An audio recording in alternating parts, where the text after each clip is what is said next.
받고 주옵시고 오직 주의 거룩한 영만 선포되게 하여 주옵소서. 아멘으로 화답할 때마다 그렇게 그들의 삶 속에 이루어진 놀라운 축복이 있어지게 하여 주옵시고 오늘 오직 주님이 도구로만 쓰임받게 하여 주시옵소서. 감사하며 예수 그리스도 이름으로 기도 올려옵나이다. 아멘. 할렐루야. 주의 이름으로 환영하고 사랑하고 축복합니다. 대만에 유명한 그 이천주라는 배우가 있습니다. 근데 그 배우는 주기도문 배우로 유명합니다. 2016년 10월 달에 대만에서 미니시리즈 그 TV 영화 부문에 남자 주연상을 받았습니다. 그걸 황금벨상이라고 얘기하는데 그가 수상소감을 말하다고 하자 수상소감을 이렇게 얘기합니다. 그 흔한 인사말이 아니냐고 특별히 감사하는 말을 하고 싶다고 얘기합니다. 그러면서 그는 이렇게 얘기합니다. 나는 이 시간 이 시대에 살고 있는 많은 사람들을 위하여 크리스찬으로서 그들을 위해서 기도하고 싶습니다 하면서 주기도문을 외웠습니다. 그래서 그다음부터 이천주라는 배우는 주기도문 배우로 매우 유명해지기 시작했죠. 불교와 도교 사원이 즐비하게 있고 온갖 잡신과 우상 숭배가 강한 그 대만 땅에서 기독교 인구는 5%도 안 되는데 그 영화제에서 남우주연상을 수상하면서 수상소감을 주기도문을 외움으로 말미암아 대만뿐만 아니라 전 세계 많은 사람들에게 감동을 주었습니다. 그는 자기 부인을 따라서 그럭저럭 교회를 다니는 사람이었습니다. 근데 그가 나이 50살이 돼서 세례를 받았습니다. 세례를 받고 난 다음에 그에게 이번에 미니시리즈 TV 영화 보고 남자 주연상을 받게 되었다는 소식을 들었습니다. 그때 그게 이런 마음이 들었다는 겁니다. 자기가 봐도 이 영화가 무슨 특별한 것도 아니고 대단한 것도 아니고 자기 연기도 특별한 것도 아닌데 하나님께서 나에게 이 남우주연상이라는 놀라운 상을 주신 것은 사람을 높이는 것, 나를 높이는 것은 하나님이라는 사실을 증거하라고 나를 이 별볼일도 없는 작품을 통해서 남우주연상을 타게 하셨구나라고 느꼈다는 겁니다. 아멘.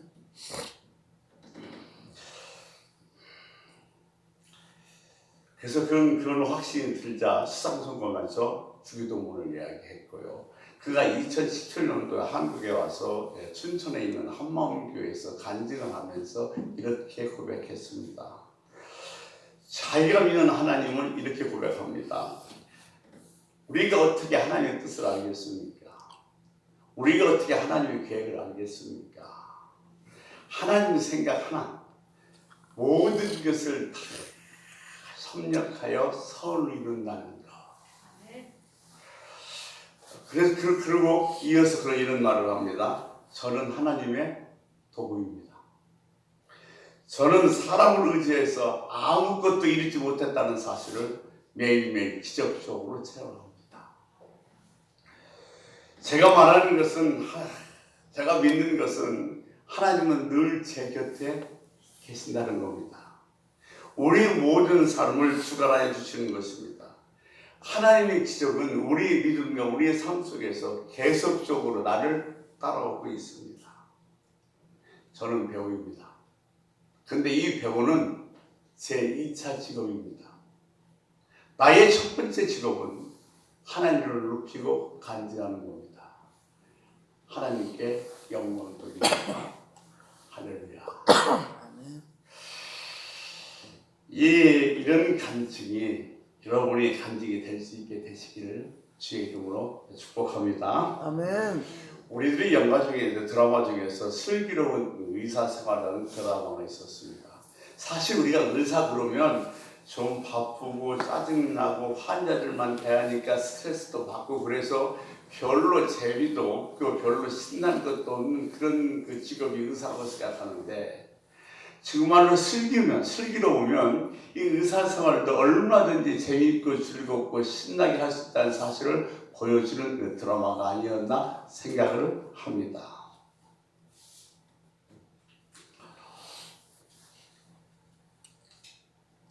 네. 사실 우리도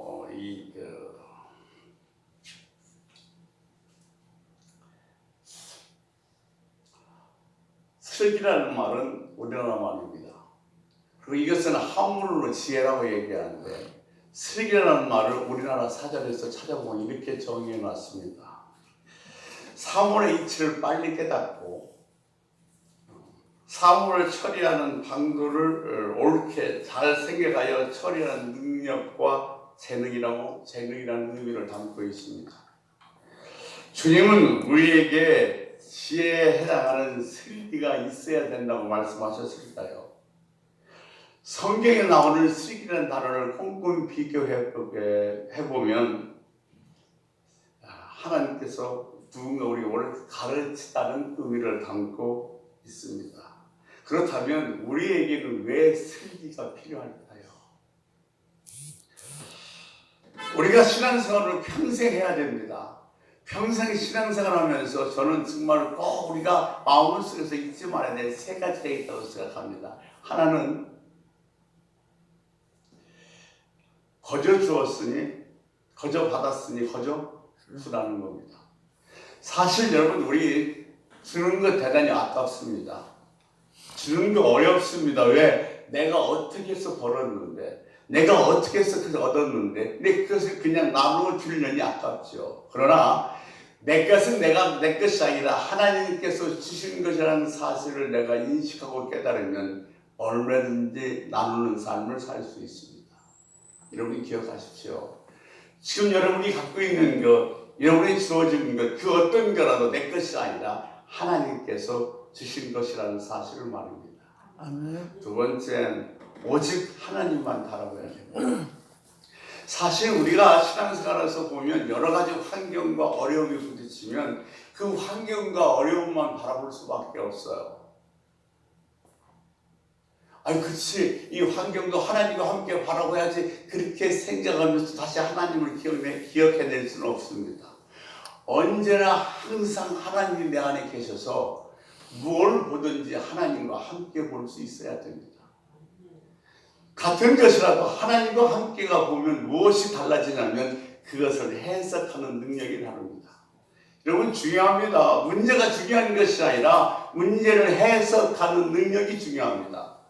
내 혼자 바라보면 문제고 고통이고 정말 아픔이지만 하나님과 함께 그 문제를 바라보면 그 문제 속에 해답이 있고 감사가 있고 축복이 있다는 것을 알게 되기 때문에 그렇습니다.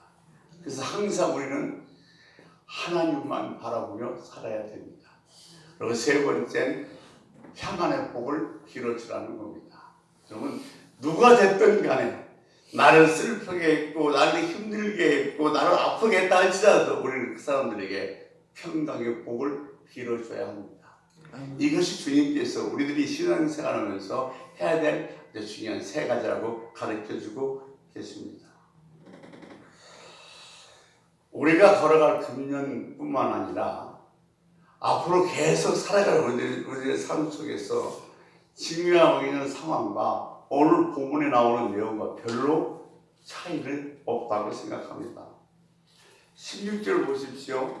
보라 내가 너희를 보냄이 양을 이리 가운데 보낸 것 같도다. 그러므로 너희는 뱀같이 지혜롭고 빌같이 순결하라 그랬어요. 이리 때는 호시탐탐 양을 해치고 잡아먹는 동물로서 성경에 기록됩니다. 그런데 이 이리 때에게 양을 보내면 어떻게 되겠습니까? 양은 잡혀 먹혀 죽을 수밖에 없습니다. 그럼에도 불구하고 우리 주님께서는 이리 때에게 양을 보냅니다. 이것은 어떤 의미를 포함하고 있냐면 양은 양이어야 됩니다. 존재 원칙입니다. 내가 양인데 이리 공격을 받는다고 이리로 변하고 호랑이로 변했으면 절대로 주님의 은혜와 능력을 체험할 수 없다는 겁니다. 나는 양입니다. 내가 양으로 있을 때 목자는 나를 도우는 줄로 믿습니다. 아멘. 17절 자 사람들을 삼가라 그들을 공회에 넘겨주겠고 여기서 공회는 사내들인 공회를 얘기하는 것이 아니라 일반적인 공회를 얘기합니다. 사내들인 공예를 얘기할 땐 단수를 쓰지만 여기에 나오는 공예는 복수입니다. 그래서 지방에 있는 법정들을 얘기합니다. 여기 법정에서는 40에서 하나를 감하는 매를 결정할 정도의 그런 권한을 가진 법정입니다. 18절 총독들과 이름들 앞에 끌려가리니 그것이 지금 보냄받은 제자들의 직면하는 상황입니다. 여기에 멈추지 않고 21절 보면 장차 형제가 형제를 아버지가 자식을 죽이는 데 내어주며 자식이 부모를 대적하여 죽게 하리라.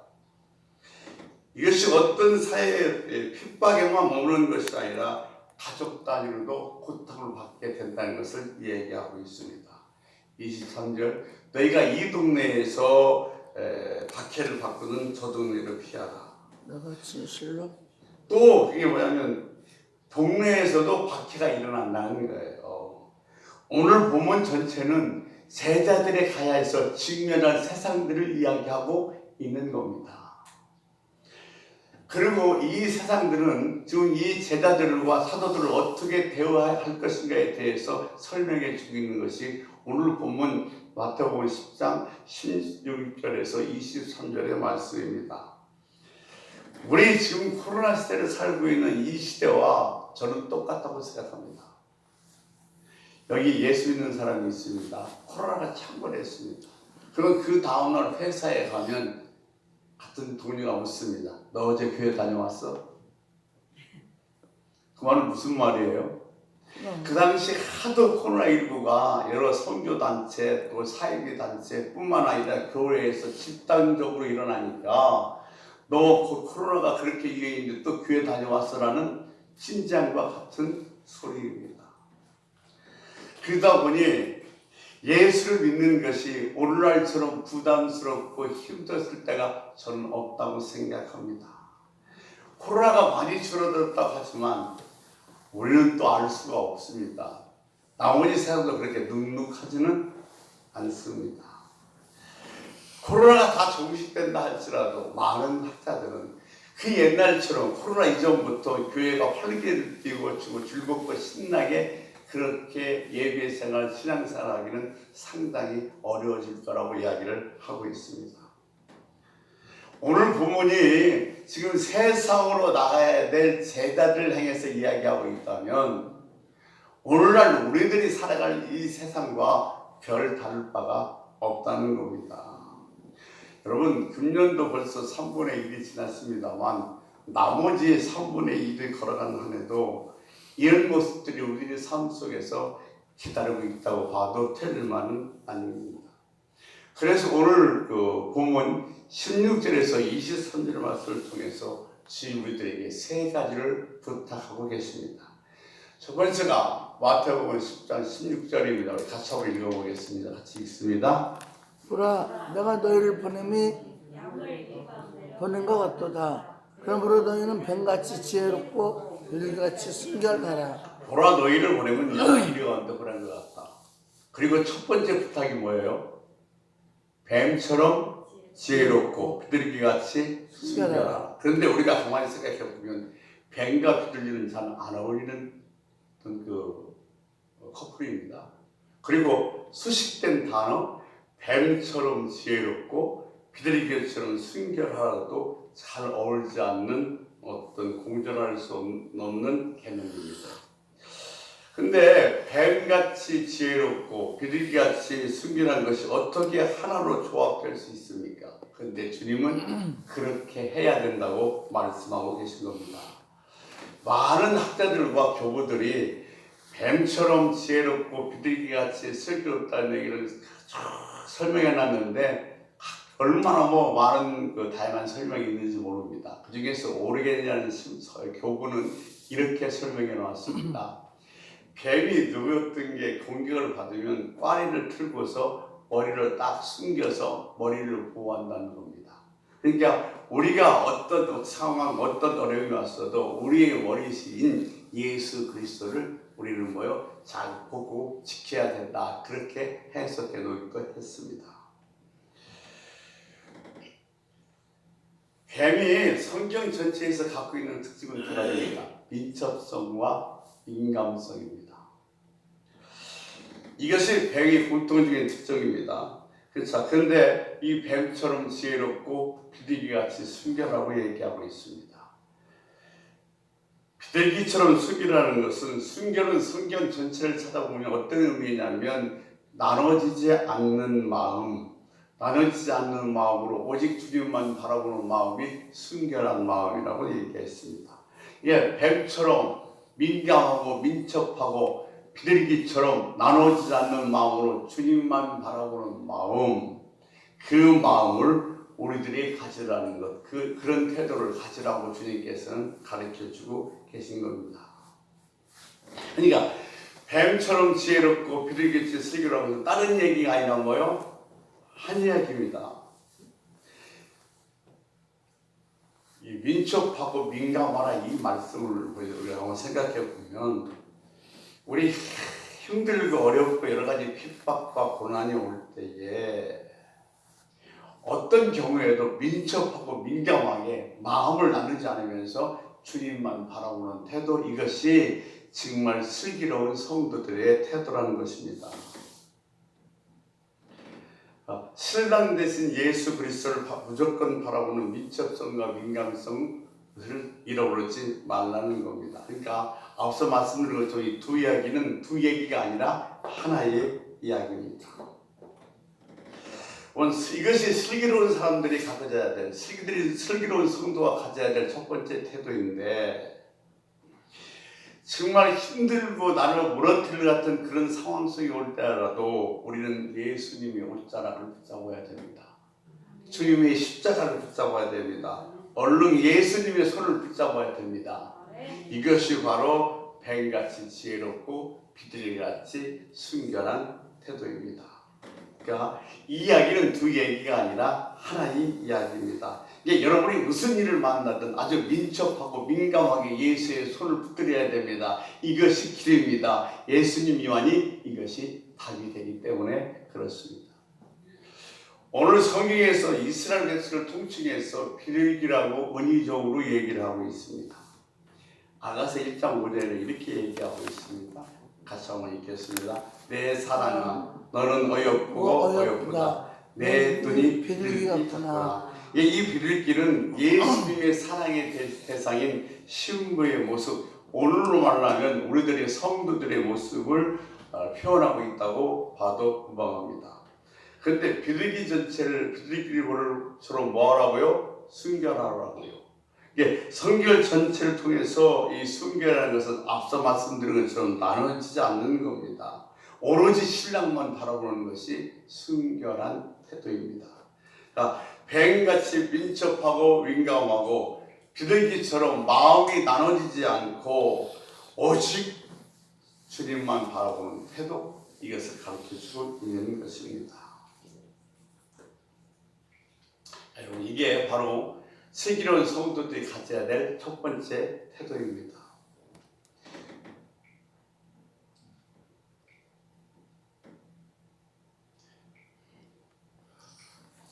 우리가 이제 두 번째 태도를 한번 보겠습니다. 17절입니다. 17절 같이 한번 읽겠습니다.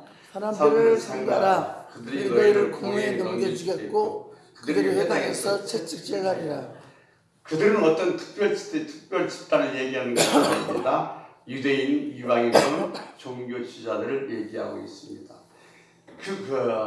그들이 우리들이 예수를 믿는다는 이유 때문에 그렇게 넘긴다는 겁니다. 18절 보겠습니다. 18절에 보면 넘겨주겠고 그들이 회당에서 채찍질하리라 그랬습니다. 또 너희가 나눠 말미암아 총독과 임금들 앞에 끌려가리니 이는 그들과 이방들에게 증거가 되게 하심이라 그랬어요. 자, 우리를 기도하고 우리를 모여 가두기도 하고 우리를 박해하기도 하고 우리를 모여 여러 가지 방법을 통해서 환난을 주고 있지만 거기서 그치는 것이 아니라 가족 단위에서도 이런 박해가 일어난다는 겁니다. 어느 회교 국가에 선교를 갔다 온 목사님이 그런 얘기 하시더라고요. 회교의 가정에서 자라서 기독교로 개정한다는 것은 대단히 힘들고 위험하고 어려운 일입니다. 13살짜리 자매가 세례를 받기 위해서 거기서 침례를 하는데 목사님과 이제 선교사님이 그 자비를 딱 안아서 물속에 집어넣으려고 하는데 떨면서 얼마나 떠는지 도저히 세례를 잘 진리할 수 없기에 선교사님이 그렇게 부탁을 하더랍니다. 목사님 잠시 쉬었다 하시오. 그래서 이 세례를 진리하다 말고 잠시 쉬었다고 합니다. 그러면서 그 자매에게 이렇게 말했대요. 괜찮다. 오늘 안 받아도 괜찮다. 다음에 또 기회가 있다. 잘 생각해봐라. 그러면서 한 10분쯤 같이 찬양하고 다시 그 소녀에게 물었답니다. 그 세례를 다시 받겠니? 그랬더니 그 소녀가 받겠다고 얘기를 하더래요. 그런데 그 소녀가 세례를 받겠다고 얘기하는 순간 이 소녀는 예수 그리스도에게 생명을 건 거예요. 왜냐하면 이 회계도에서 만약 자기가 개종해서 세례 받은 것에 들통나면 그런 대단한 어려움을 당할 수 있고 목숨을 잃을 수도 있습니다. 회계 국가에서 여자의 직이라는 것은 정말 너무도 형편이 없습니다. 그렇게 떨면서도 불구하고 그렇게 예수님께 생명을 걸고 이 침례를 받는 모습을 보고 목사님이 상당히 은혜를 얻었다고 하시는 말씀을 들었습니다. 그럼 이렇게 바퀴가 있는 이 세상 속에서 우리는 어떻게 대해야 됩니까? 그 얘기를 오늘 마태복음 10장 19절에서 20절에서 우리들에게 설명해 주고 있습니다. 같이 한번 읽겠습니다. 너희를 넘겨줄 때 어떻게 말할까? 무엇을 말할까? 염려하지 말라. 그때 너희에게 할 말을 주시니 말하는 이 너희가 아니라 너희 속에서 말씀하시는 이 곧 너희 아버지의 성령이시니라. 아멘. 성령이 앞에 수식어가 있는데 뭐라고 되어 있어요? 아버지의 성령이라고 되어 있습니다. 그러면 여기서 왜 특히 아버지의 성령이라고 얘기를 했을까요? 우리 한 가지 의문을 가질 수 있고 요한복음 15장 26절 말씀에 보면 또 이렇게 기록되어 있죠. 같이 있습니다. 내가 아버지로부터 너희에게 보낼 보혜사 곧 아버지께로부터 오시는 진리의 성령이 오실 때에 그가 나를 증언하실 것이요. 이 성령이 누구한테 나와요? 아버지한테 나옵니다. 근데 이 성령이 오셔서 할 첫 번째 역할과 기능이 무엇인가 하냐면 예수를 깨닫게 해주시고 예수 그리스도에 대해서 진리를 우리들의 무지를 열고 보고 알게 하시는 것이 성령이 하시는 역할이고 기능입니다. 성령님의 주된 역할은 예수 그리스도가 주님이십니다. 예수가 그리스도이십니다. 예수를 증거하는 역할이 성령이 하는 역할이고 기능입니다.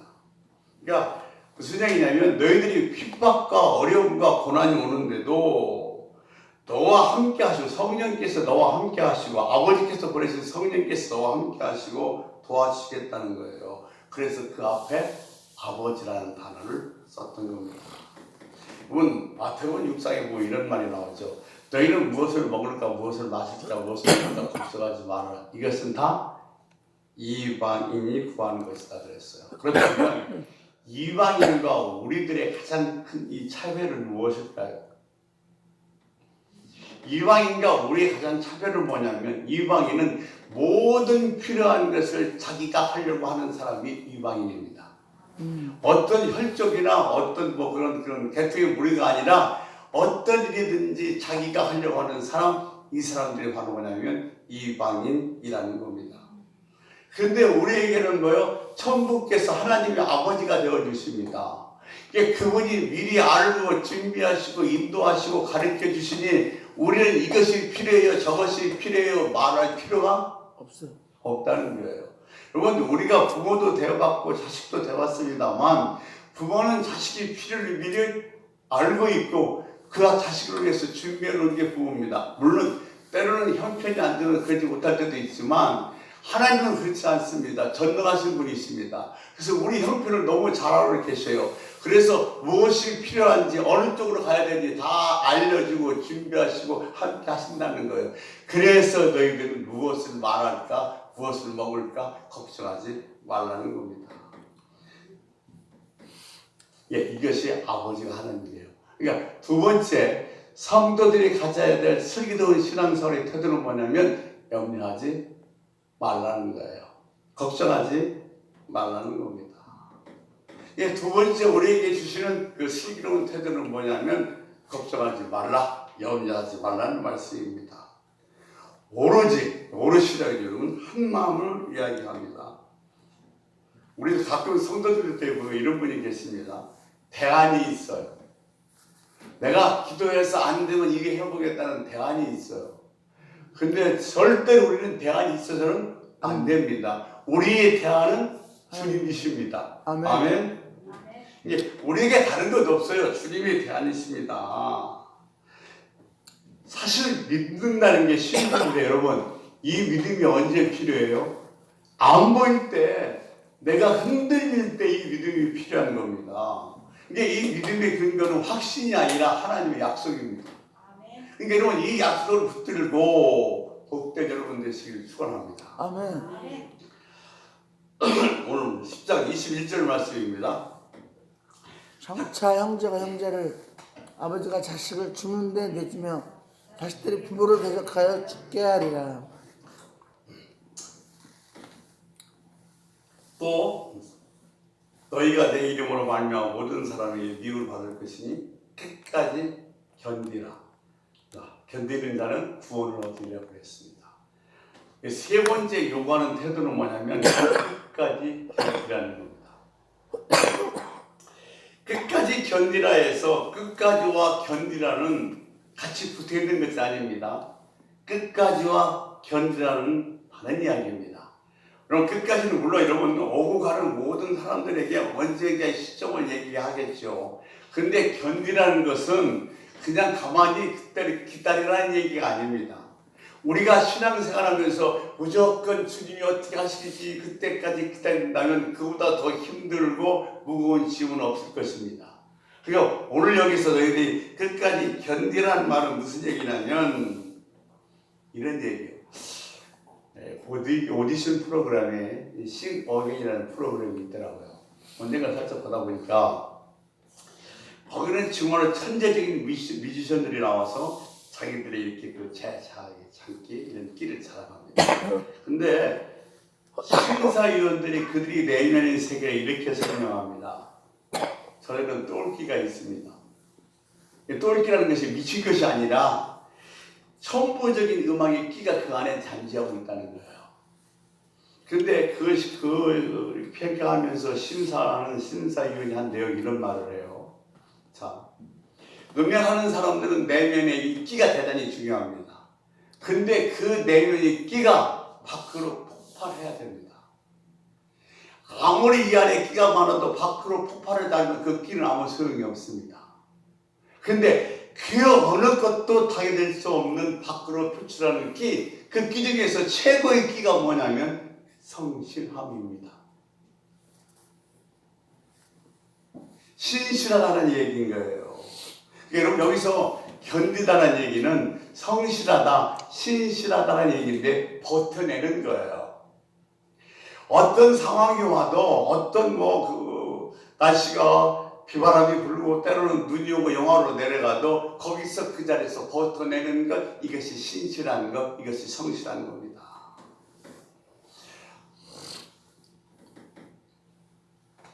그 이유는 우리가 어떤 상황 속에서 견뎌야 되는 이유, 버텨낸 이유는 뭐냐면 하나님은 우리를 향해서 최선을 다하십니다. 아멘. 아멘. 그러니까 하나님은 우리를 향해서 성실하시고 최고로 신실하신 분이십니다. 그래서 시편 기자는 뭐라고 하냐면 매일매일 하나님의 신실하심이 새롭다고 그랬어요. 하나님이 십자가에다 예수 그리스도의 사랑을 걸고 우리에 대해서 최선을 다하고 최고로 신실하시게 우리를 지키시고 대하시는데 거기에 대해서 우리는 뭐요? 신실한 것, 성실한 것으로 견뎌내야 된다는 겁니다. 이것이 그리스도인들이 하나님 앞에서 갖춰야 될 최고의 끼입니다.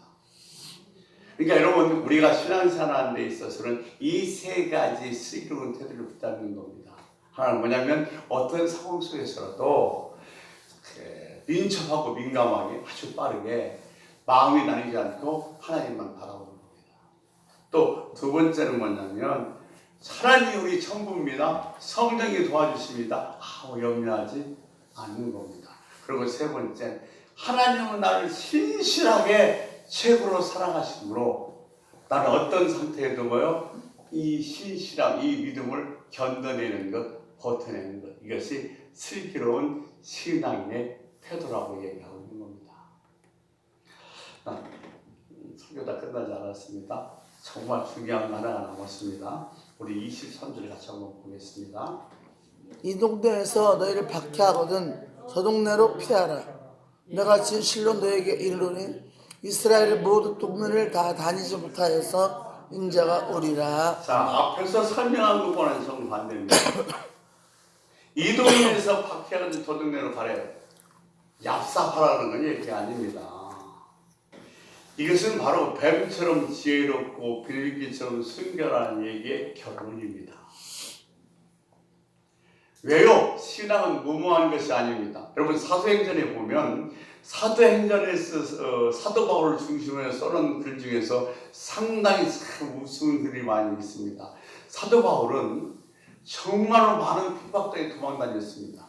그래서 초대교회의 교인들이 어느 날 사도 바울의 소식이 끊어지면 도대체 어디에 있는 거야? 어디 감옥에 갇혀 있는 거야? 하면서 그 소식을 수소문하는데 매우 바빴습니다. 그런데 사도 바울은 핍박이 있으면 핍박이 있어서 그곳을 피해서 다른 곳을 피해갔습니다만 다른 곳으로 피해간 곳은 반드시 복음이 씨앗이 풀어지고 거기에서 교회가 세워지게 되었습니다. 이스라엘 에루살렘의 교회가 이제 흩어지게 되어서 많은 사람이 피하게 되었습니다. 그런데 여기서 피한다는 것은 피하는 게 초점이 있는 것이 아닙니다. 왜냐하면 피할 때 그냥 피하는 것이 아니라 무엇이 같이 가요? 복음이 같이 가는 겁니다. 그래서 피하는 곳마다 복음의 씨가 떨어지고 거기서 교회가 설립되는 거예요. 왜냐하면 우리의 본업은 복음 전하는 겁니다. 아멘. 이 이천주 배우가 얘기했던 것처럼 나는 배우입니다. 그런데 나는 배우라는 직업은 두 번째이고 나의 첫 번째 직업은 하나님을 높이고 간증하는 겁니다. 이것이 우리들이 정말 본업이 될 수 있게 되시기를 주의 이름으로 축원합니다. 아멘. 기도하겠습니다. 여러분, 하나님 우리 신앙생활을 정말로 슬기롭게 살아가기 위해서는 세 가지 태도가 필요합니다. 인척하고 민감하게 마음이 나눠지지 않고 어떤 순간에도 하나님을 바라보고 성부께서 우리 아버지가 되시고 성령께서 나와 함께 계시면 절대로 염려하지 말고 하나님 최선을 다해서 나한테 신실하고 성실하신 분이기 때문에 나는 어떤 상황 속에서 잘 신실하게 성실하게 견디기만 하면 됩니다. 이 슬기